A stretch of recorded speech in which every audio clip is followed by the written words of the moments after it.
find me whose partners usually have autism and they typically have ADHD or complex trauma. The women are listening to the podcast, so I've got to find them. And right now, I kind of feel like I'm just thrashing around in the water and not really knowing how to get them to me yet. There's a couple of things that you can do. Welcome, everybody, to another coaching episode of Launch Your Private Podcast. Today, our guest is Blaze Lazarony. She is the CEO and founder of Love on the Autism Spectrum. And we're going to be talking a little bit about the relationship between a public and a private podcast and when we might launch one or the other and what building and visibility and lead generation looks like if that's what you want to start with for growing your coaching business. Welcome, Blaze. It's so good to meet you and have you on the show. I'm so happy to be here. Thank you for inviting me. Of course. So some of the first things we like to get out of the way is give us a little, insight into your business model. How are you making money online right now? Who are you selling to? So we can set the stage for this conversation.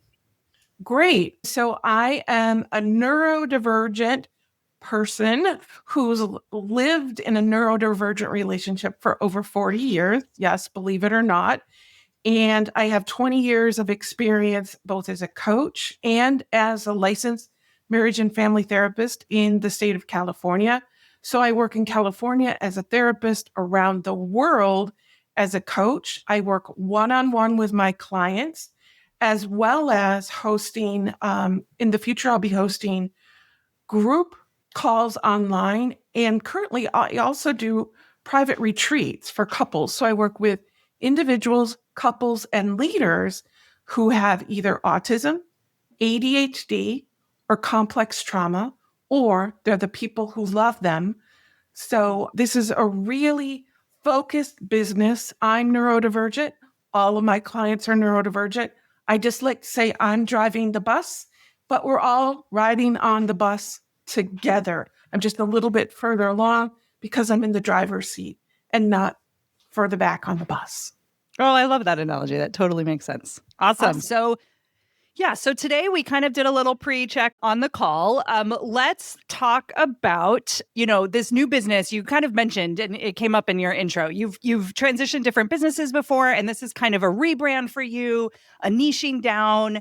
So you're in that kind of season of business. Love that. And you recently launched a public podcast about 5 weeks ago. So why don't you give us a little background on that public show? Yeah, so the public show is called Love on the Autism Spectrum.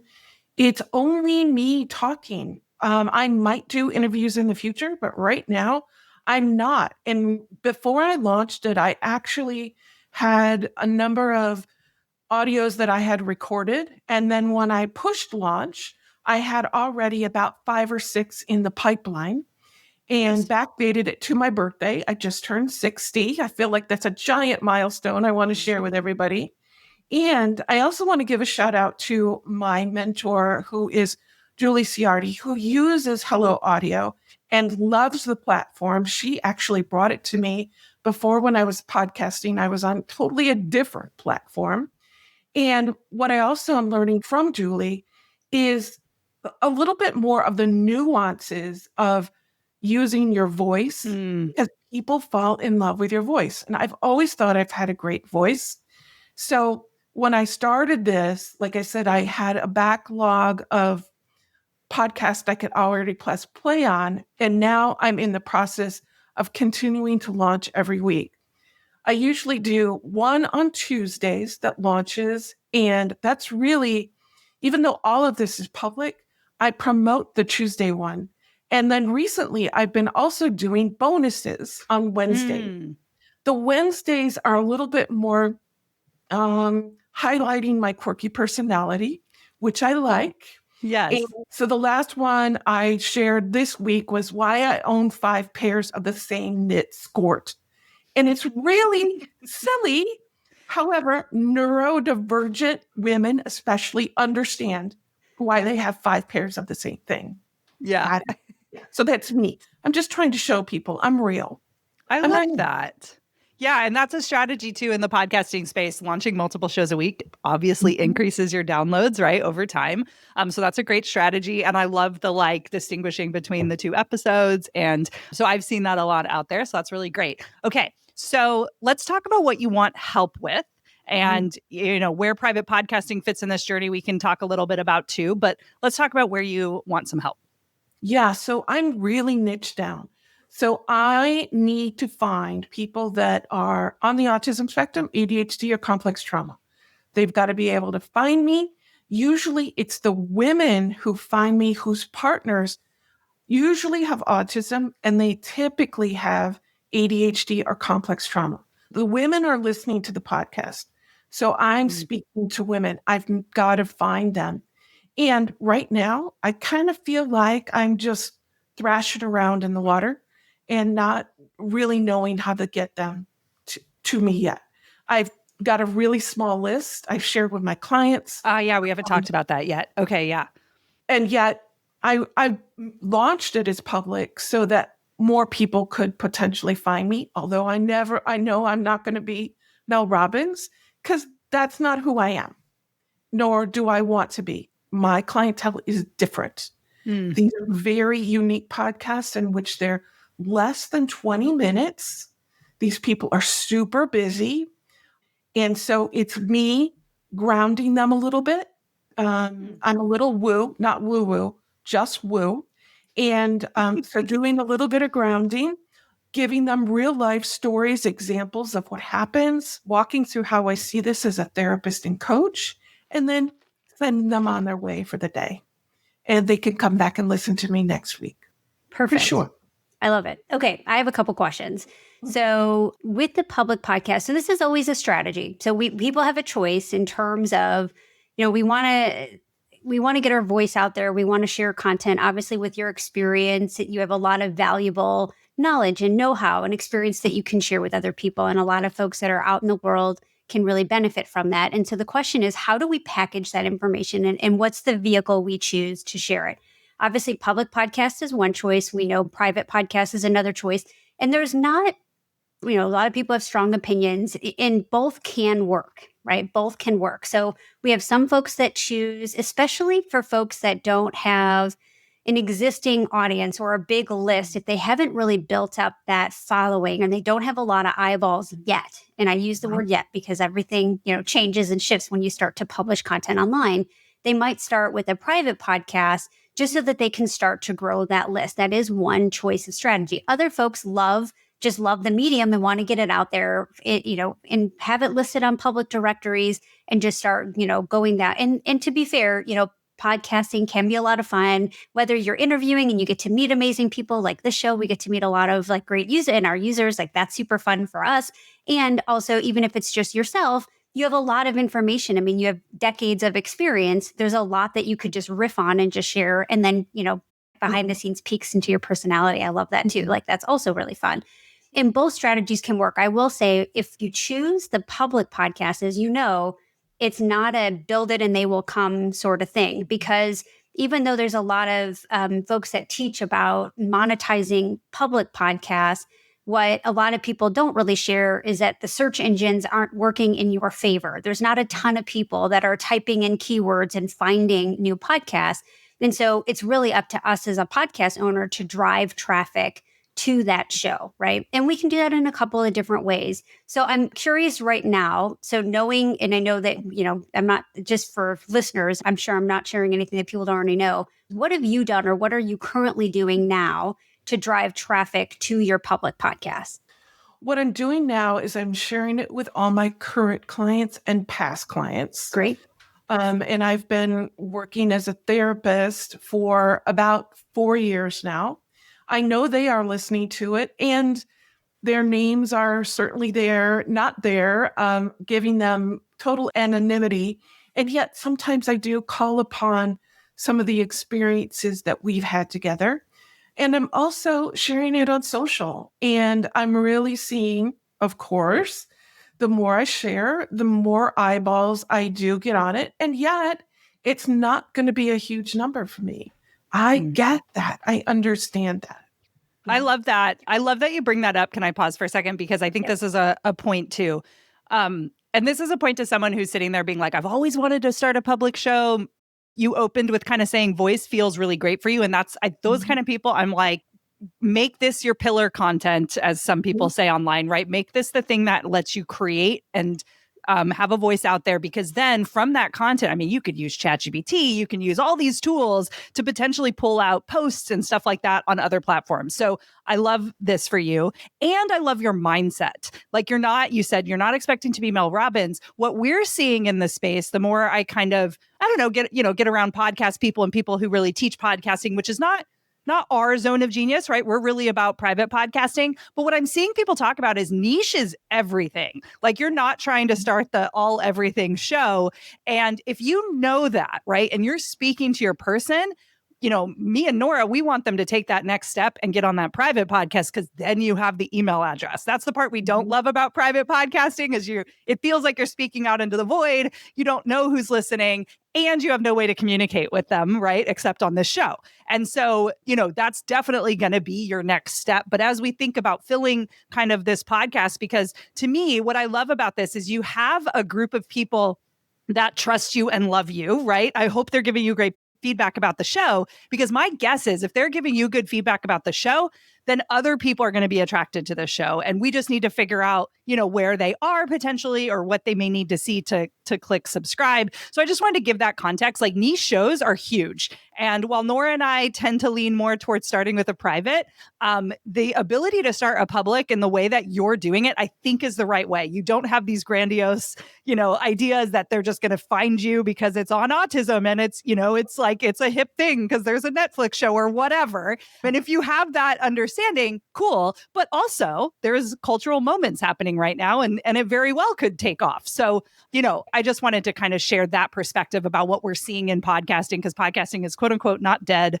But that the smaller the show, the more specific, the more likely to have these like exciting fans and people that are more likely to like hire you versus or join a group program versus just listen to your show every week kind of thing.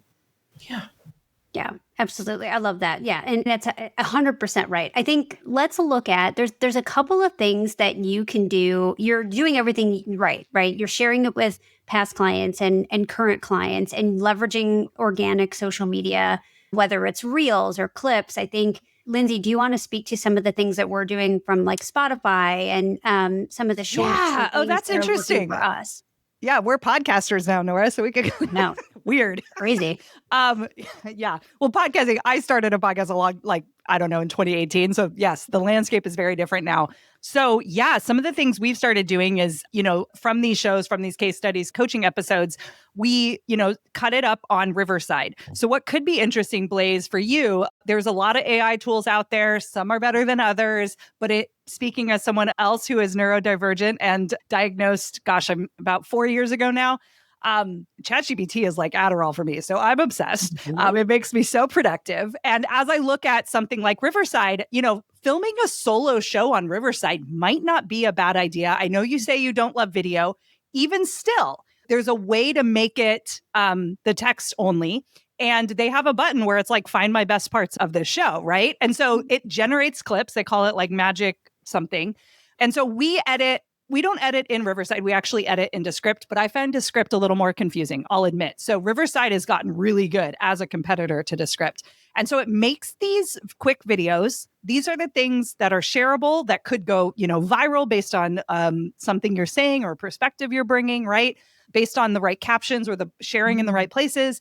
And what we're noticing, we've been doing reels now since the beginning of the show. That was like our starting point. And so now that we've got that workflow down, we're adding other workflows. And one of them is YouTube Shorts. Now, literally the same clip, not changed at all. Oh. We upload to YouTube. And we are seeing, especially right now, you're kind of joining, I think, at an exciting time in podcasting where YouTube is starting to kind of take off as far as a platform that people listen to podcasts on. And it's really easy to set up. If you haven't done this yet, Blaze, you basically set up the RSS feed auto import. So it does not have to be a video show to be on YouTube. We don't have a bajillion listeners there, but I'm always shocked to see there are people listening there, right? And so what Shorts is doing now is sharing these clips, and then people find our channel, and that's how they learn about our show. And that's pretty huge. And the learning curve for that, I would say, as somebody who, if this is your main lead gen and this is the thing you're focused on, something like that is not that complicated of a step because of all the editing tools that exist. I would not have said this in 2018. I would not have said make mini clips. Like, the world is very different now. And so yay, because you can get your stuff out there and in front of new people. And then here's the other cool thing. So this clip you've now put on IG, you've now put on YouTube, same clip. I know everyone talks about, not using the same content. For podcasting, it's fine. It just needs to be a good, clip. Drop it on Spotify. So Spotify now they're testing, I don't think they call it, do they call it Shorts? No, they can't call it the same thing. I don't know what they call it, but you can upload a video onto Spotify, and Spotify is big on pushing video podcasts right now. We don't have a video show officially. It is going to be something that we will be doing later this year. We're basically just converting it, because it's the same show. So, which is great. So that's something that you could decide to do later or not. But Spotify, the RSS feed is already in Spotify. People are listening there. It has the data. The data is separate, which is annoying, but clip goes there. Boom. We are already seeing, I think I shared a screenshot. Now, we're not talking, Mel Robbins numbers here, folks, just to be honest.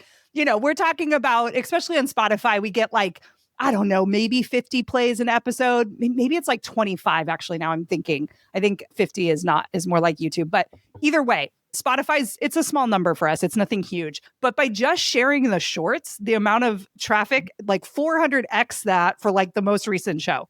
So they're definitely sending people. Both of these platforms are want people to do this. And so they're prioritizing it and showing it to people. And then YouTube, I just checked in YouTube. I didn't run the metrics, but huge spike difference of traffic coming to our show. Our views are up some 100 percentile. It's really great. So that's what we're working with right now. And again, we're not this famous show. We don't have a bajillion listeners. Just to put it into context of we're obviously very niche, right? How many people are looking for a show about private podcasting? Not many. But in our space, you're listening to the show, you're binging, you're trying to find other case studies. So we take care of those people, and we want to find more of them. And so, YouTube and Spotify doing that work for us and sending those small clips is definitely adding to our channel. So hopefully not too overwhelming thing that you could potentially do, but yeah. Not at all. Okay, cool. This is your focus. Yeah. My neurodiversity, my heart expands because I am a tech weirdo. Oh, good. Love it. Yes. And I used to cut on my prior podcast. I used to do all the editing. It's a lot myself. And I'm oh my God, I'm so excited that there's tools out there that can help me. And yes, ChatGPT is also my Adderall. Great. I remember when it came out and I'm Derek, this is Adderall. When I was on Adderall before I was pregnant, I was I feel so productive. And I walk away at the end of every day and I'm and it's dangerous too, right? Because you get in hyper focus mode and then you're I accidentally wrote 5 blog posts, Nora. Here you go. It's that was not what I was supposed to be working on. So it's also dangerous in that respect because it keeps asking you, would you like me to create this? And you're well, sure. And then you're down this rabbit hole because, you have to edit it. You have to talk to it. And they're just yes. Well, Nora, I was I have a bunch of almost finished ChatGPT things, which to me feels fantastic. But we'll get there. I'll finish them at some point, or someone on the team will at least. I can feel both of you. I feel the soul sister in you, Lindsay, and I can really feel I'm going to calm you down a little bit. Yeah, that's my husband to me, 100%. I can get in that mode too. So there's a thing that I use with my coaching clients. It's a scale of 1 to 10, and I'm a 5. So if I get somebody with higher energy, I'm up here. And then when I've got somebody who's lower and calmer, I can come down here. Yes, you have very calming energy. I tend to not be in that space very much, but that's okay. So I feel you both. Thank you for being each of you who you are. I appreciate you. Yeah, so cool. Okay, you're techie. Yeah, this is great. I love it. Okay, so that's definitely one thing that we would recommend doing. And that's just kind of another level of organic kind of social, or if you will, right? These platforms. So definitely use that. I've got a few more that you can use to start to drive traffic. Okay. The next one I'm going to give you is making sure you have some sort of a way on your website to direct people to your public podcast. Now, that could be an exit pop. So I know we don't like pop-ups, but that could easily be an exit pop.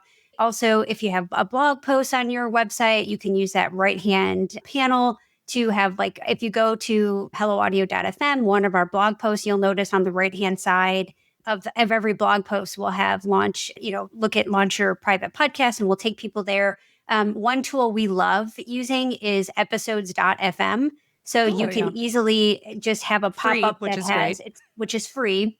And it allows people to listen on their platform of choice, like their player of choice. So whether they like Apple Podcasts or Spotify, all of that is there. So I would definitely capitalize on any website traffic that you're already getting and have that. Another idea is what do they call it? Hello bar or whatever. Yep. If your platform has a bar at the top, I've seen, depending on what your website host is, I've seen some people actually put their most recent episode that you could play, or just generally new episode every Tuesday, subscribe here or whatever.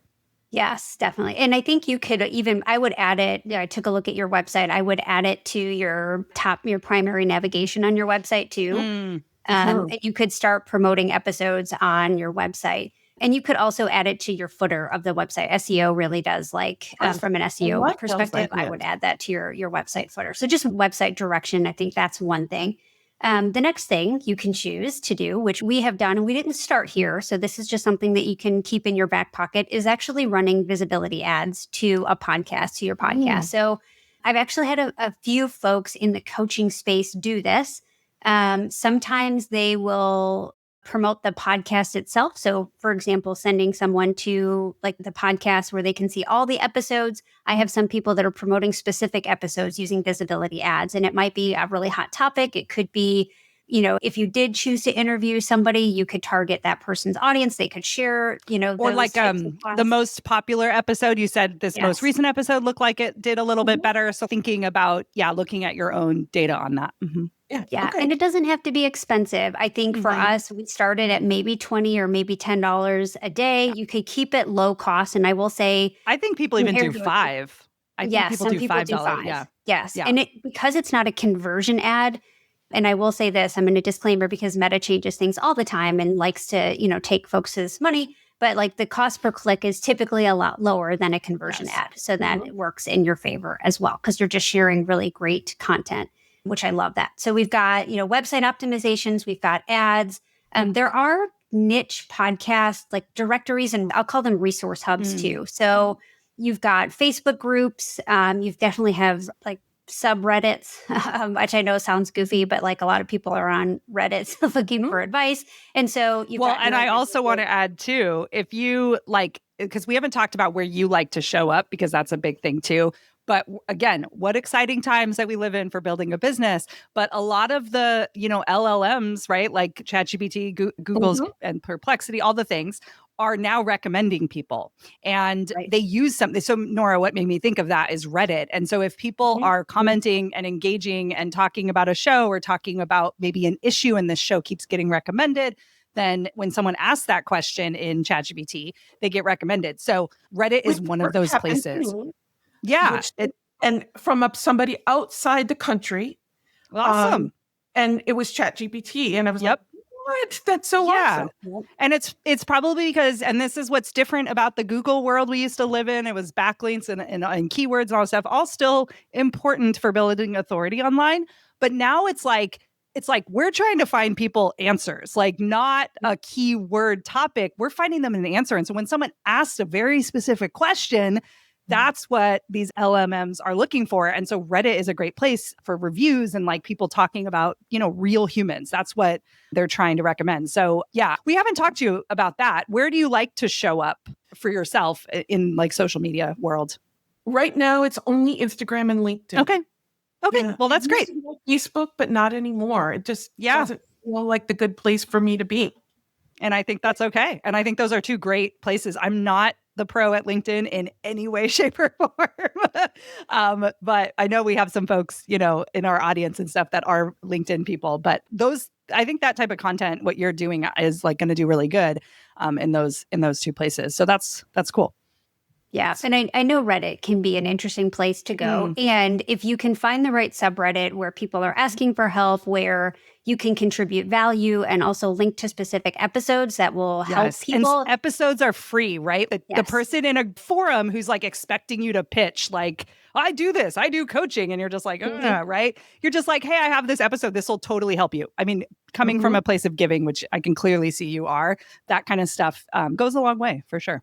Yeah. And then the Reddit piece and kind of showing up in some of these more niche podcast directories or, resource hubs, I guess, as well say, will also, as Lindsay mentioned, contribute to showing up with ChatGPT results and being recommended there. Another couple of things I would recommend is just Googling like the top podcasts for neurodivergent relationships, because here's what happens.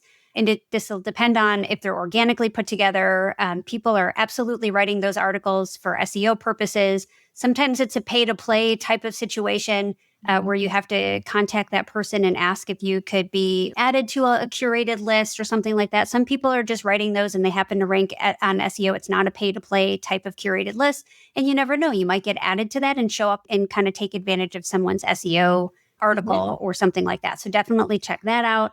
Next thing I would recommend are guest appearances on other people's podcasts. So definitely leverage your strength as a therapist and as a coach. Your credentials should make it a lot easier for you to get onto other people's podcasts, because they want folks with your level of experience and your level of credentials. That's a really big deal. So relationship coaches with neurodivergent followings, parenting, because assuming even parenting podcasts, I think typically you've got parents that, in relationships, in a relationship. Right? So and that also affects parenting. So I think it's like podcasts in those overlapping spaces, mental health, communication, relationships. I think that could be a really good way. So I would work on maybe a pitch, like creating a pitch for yourself and doing some outreach there. I think that could be really interesting for you. And I have a thought on that. Yep. Nora. Yeah, I love this. And I also want to add, don't stop yourself from doing this, today, if that is like awesome. I also would love to add that a private podcast is really great when you guest on a show, because you're now getting like an email address. And it's, people in podcasting have been talking about guesting as a way to grow your show for a really long time. And that's cool. But a very targeted result that you can get, somebody who just listened to you and is like, I love this person, I want more from them. Like, they're going to find out about your public show. Why not pitch something on the show that actually like starts to grow your list? So I say this to mean we already know you're working on your private podcast is why you're here too. And so, that's something to think about having ready potentially when you start guesting on some of these shows, because you do want to grow your list. And we, in our, marketing and our emails and our newsletters and all the things that we do, we always are like, oh, we're on Launch Your Private Podcast. It's here. Of course, there's all these other things too, but we typically want to drive them to collect email addresses. And that's what we love about private podcasts as a lead magnet. It's because you go on these shows, they're in a podcast form. Like, of course, they listen to they're a podcast listener now. And why not give them a result and a medium that they already understand? But I don't want to stop yourself from pitching or anything like that, but just saying that, like, I would, as soon as that's ready, I would revert to the private podcast as the thing that you send people to. Yeah, it's ready to get recorded. It is all ready to go. I'm so excited about it. And yet, you got to sit in this place where it's not ready yet. I know. So annoying, right? That's okay. It will be. And I will say this, like most podcast hosts, I know when we have previous guests that they've updated their website, or they have and they'll just email us and say, hey, would you mind updating this link, in the show notes? And a lot of guests a lot of podcast hosts will do that too. Okay. One final traffic thing. I'll give you one more, because I have one more on my list. And if I don't get it out, I'll be thinking about it all day. And that is to use a link in your email signature. So a lot of times you'll get emails from people, and it doesn't matter what email you're sending. It could be to a client. It could be, a weekly newsletter to promote your episode. But usually if you see, they'll call them breadcrumbs, or there's 3 ways you can work with me, and they'll have links to your coaching or links to whatever. And I would put that podcast and be like, you can listen. We drop weekly episodes here, and make sure that shows up in your emails. But I would take advantage of people opening your emails as well. Great. I love those ideas. Well, I feel full. I mean, like, I'm full. There's a lot here. And it's so energizing for me. This really is my medium. And what's interesting is, as a learner, I really enjoy visual and not as much just listening. However, I know my clients like to listen more than they like to hear because they're multitasking, they're busy. Yeah. And so I've got to understand my audience. May not be me, and yet that's my audience. So that's why I'm doing this. And wow, I've got a lot of great input today. Thank you both. I really appreciate it. I love it. Those should help get those numbers. And I think anything you could do to boost those downloads will just make the private podcast even more, successful in terms of growing your list, because more and more people will want. I mean, they're already getting tremendous value from your public podcast. Like, if she's giving me this in a public podcast, I can't wait to see what this exclusive, content asset is going to be, and really kind of check that out. And then that gives you even more opportunity to do list launches and promotions, when it comes to your actual coaching offers or retreats and things like that. So that's exciting too. Great. Awesome. Fantastic. That's fun. I don't think we've actually done a ton of public podcast coaching. So that was fun. We tend to push people towards the private.